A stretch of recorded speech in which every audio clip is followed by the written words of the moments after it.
Pembahasan kali ini kita akan bahas strategi raih skor tinggi tes CBT Simama Poltek. Namun sebelumnya, like, comment, and share video ini supaya banyak orang yang mendapatkan informasi dan manfaat dari pembahasan kali ini.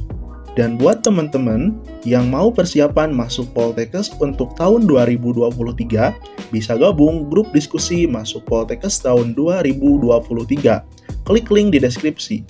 Nah, sebelum kita ke pembahasan, Kakak ada informasi penting sekali buat adik-adik semua. Hai, buat kalian para pejuang masuk Poltekkes tahun 2023, sekarang sudah ada buku soal Si Penmaru Simama tahun 2023. Dimana jika kalian membeli bukunya, kalian udah berhemat hingga jutaan rupiah.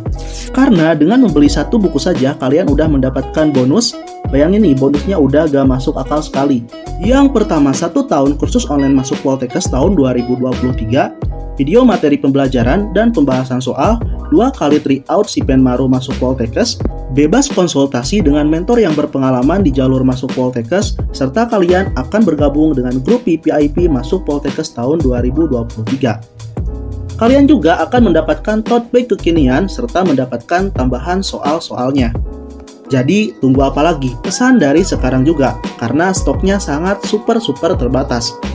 Kalian bisa memesannya di Shopee, Tokopedia, Lazada, dan Bukalapak. Linknya ada di deskripsi. Oke, buat kalian yang berminat, ditunggu. Wow, gila bener kan? Kalau kakak tidak akan menunggu waktu lama lagi, langsung check out, langsung pesan bukunya dari sekarang juga. Karena waktu terbaik dari persiapan itu adalah dari sekarang juga. Oke, sekarang kita langsung saja ke pembahasan. Nah, di sini ada fakta buruk.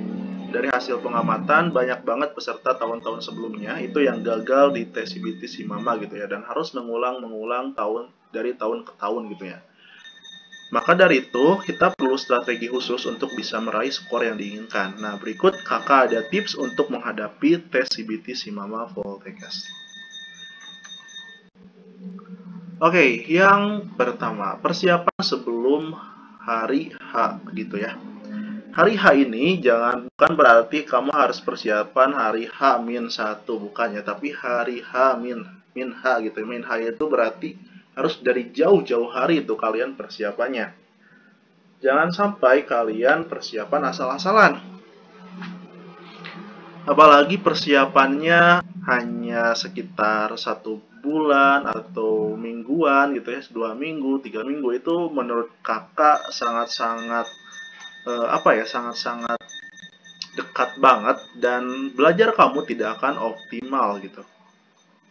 Nah, persiapan sebelum hari H ini bisa kamu lakukan dengan ikut pelatihan Simama 2023. Kenapa? Karena bagi mereka yang belum pernah ikut tes Simama sebelumnya dan tahu model-model soal dari beberapa sumber yang tidak relevan gitu ya, karena dari buku-buku yang tidak relevan, karena jujur aja dari sumber dan buku-buku yang tidak relevan itu banyak banget gitu ya di pasaran. Jujur aja, kakak udah review beberapa buku Simama dan buku tersebut jujur aja memang kurang sesuai dengan tes CBT Simama. Model-modelnya seperti apa, jenis-jenisnya seperti apa, itu memang kurang sesuai gitu. Nah, mungkin orang-orang yang udah belajar, saya udah belajar misalnya dari Google, dari YouTube, mereka sering menganggap gampang gitu ya soal-soal Simama ini. Apalagi soal-soal Simama yang berisi materi-materi atau rumus-rumus dasar gitu ya.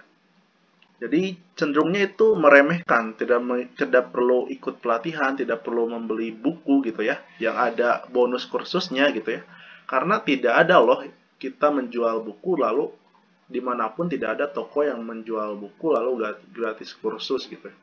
Itu tidak ada, jarang banget gitu. Tapi oleh kita sengaja yang ada di kursus itu diutamakan gitu ya, karena kalau kalian beli buku tanpa ada kursus, ya tentu kalian akan bingung juga gitu ya belajarnya. Nah, orang-orang yang seperti itu tadi biasanya pas ketika mereka tes atau ikut ujian Simama, pada akhirnya mereka akan bilang, wow, gila soal Simama itu. Gila soal Simama itu, minta ampun susahnya. Dan pada saat itu juga mereka akan sadar bahwa mereka perlu belajar strategi khusus untuk menyelesaikan soal. Tidak lebih dari 60 detik per soal atau 1,5 menit per soal. Nah, strategi ini nanti akan banyak dikupas oleh para mentor-mentor yang membahas soalnya gitu ya. Gimana cara mengerjakan soal supaya kalian lebih paham gitu, kemudian supaya kalian lebih cepat mengerjakan soal itu akan dibahas nanti oleh mentornya. Nah, orang yang membeli buku si Mama itu beruntung banget gitu ya, karena udah dapet gratis kursusnya. Bahkan selama 1 tahun loh.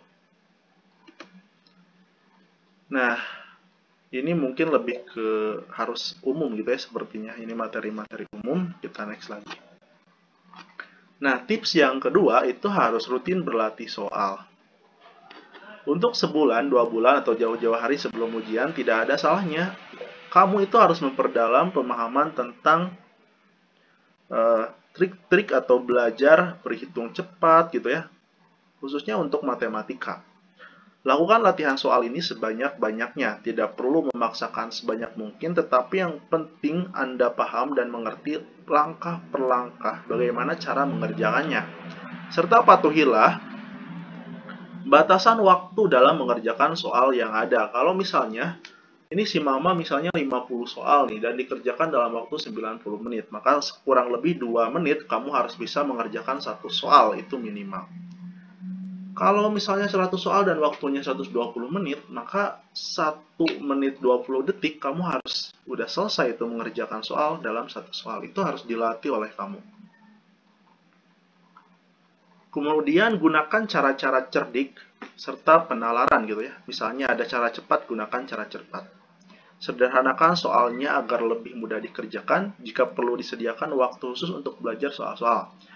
Misalnya waktu khusus untuk belajar di soal-soal itu, kalau kakak dulu belajar itu sebelum sholat subuh gitu ya. Kalau yang muslim, kakak belajar sebelum sholat subuh, kemudian diselang oleh sholat, kemudian lanjut lagi belajar sampai jam 6 sampai jam setengah 7 gitu. Itu sebelum berangkat ke sekolah. Kenapa? Karena pada waktu atau jam-jam tersebut gitu ya, waktu kita itu, otak kita itu lagi fresh-freshnya. Kemudian keadaan lingkungan rumah juga lagi sepi-sepinya gitu ya. Udara yang kita hirup juga masih segar-segarnya. Sehingga otak kamu itu dapat oksigen yang sangat luar biasa dan sangat-sangat cukup. Kalau oksigennya bagus, oksigennya cukup gitu ya ke otak AD masuk, itu akan sangat meningkatkan tingkat fokus AD gitu. Sehingga penyerapan berbagai informasi akan lebih cepat gitu dan lebih mudah. Dalam artian otak kamu masih kosong lalu dimasukkan beberapa rumus dan soal-soal si Mama, maka itu tidak akan pernah lupa lagi gitu kalau belajar setelah kamu bangun tidur, apalagi bangun tidurnya pada saat subuh. Maka kakak rekomendasikan buat kamu belajarnya yaitu setelah sholat subuh atau sebelum sholat subuh. Kalau kakak dulu sebelum sholat subuh jam 4 itu udah mulai baca-baca, belajar, kemudian selang sholat, kemudian lanjut lagi setelah sholat. Itu rajin banget itu, hampir setiap hari. Dan intinya harus disiplin gitu. Nah, yang ketiga, deteksi kelemahan diri segera. Hasil akhir dari skor tes CBT si Mama ini merupakan rata-rata dari nilai tes matematika, bahasa Inggris, bahasa Indonesia, biologi, kimia, dan fisika. Untuk mendapatkan nilai terbaik, Anda harus bisa mengumpulkan skor sebanyak-banyaknya dari masing-masing sub tes. Dalam artian, kamu harus makan habis tuh ya semua tes matematika, bahasa Inggris, bahasa Indonesia, biologi, kimia, dan fisika. Namun memang gitu ya, secara faktanya di lapangan ternyata ada orang yang punya kemampuan matematika bagus tapi lemah di IPA. Ada juga yang bagus di IPA, lemah di tes matematika dan bahasa. Maka dari itu, perlu kamu mendeteksi diri kamu sendiri. Apakah diri kamu itu lebih cocok atau lebih gampang mengerjakan soal yang mana nih? Kalau misalnya saya lebih jago di matematika, maka optimalkan di matematika ini.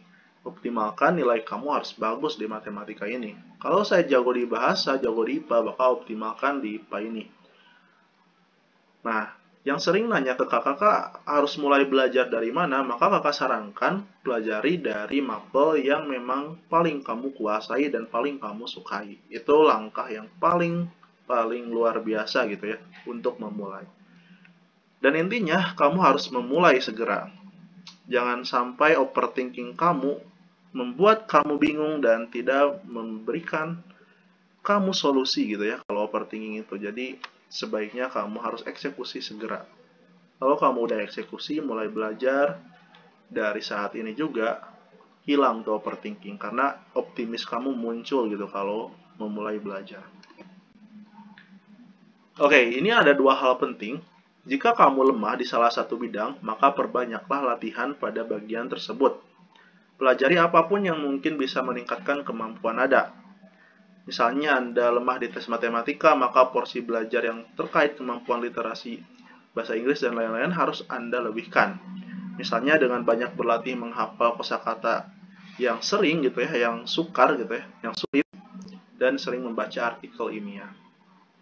Jadi misalnya kamu kurang cocok dengan matematika, maka harus cari yang cocok kakak tadi, seperti yang kakak katakan tadi.